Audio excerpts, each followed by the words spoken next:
Саламатсыңарбы балдар? Балдар, бүгүнкү маанайыбыз жакшы болсо, биз анда сабагыбызды жылмоюу менен баштап алсак. Балдар, бүгүнкү сабагыбыздын темасы кыш мезгили.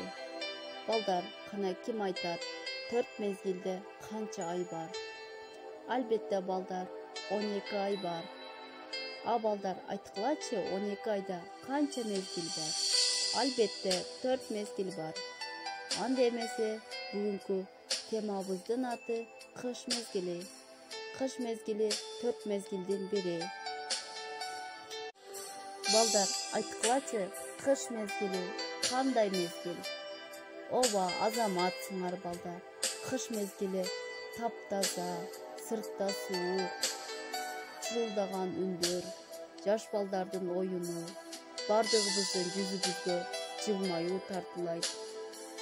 Сыртта суук, бирок балдар, бир нерсени унутпайлык. Сырт суук, бардыгыбыздын жүзүбүздө жылмаюу, жүрөгүбүздө өчпөс жылуулук. Кана балдар, ким айтат, кыш мезгилинде эң чоң майрам кайсы майрам? Ооба балдар, кыш мезгилинде эң чоң майрам бул жаңы жыл. Жаңы жыл кандай сонун, кандай керемет. Аяз ата бардыгыбызга белектерди берет. Бардыгыбызды жаңы жылыбыз менен куттуктайт. Баарыңарга белектерди берет. Балдар, Аяз ата бизге эң керектүү сөздөрдү айтат.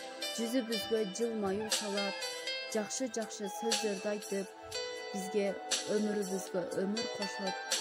Биз түбөлүк жылмаюу менен, түбөлүк кубануу менен жашап келебиз. Мына ошентип кыштан кышка өтүп, жаңы жылдарды күтүп, жакшы жылдарда жашап өтөбүз. Ооба балдар, баарыңарга рахмат.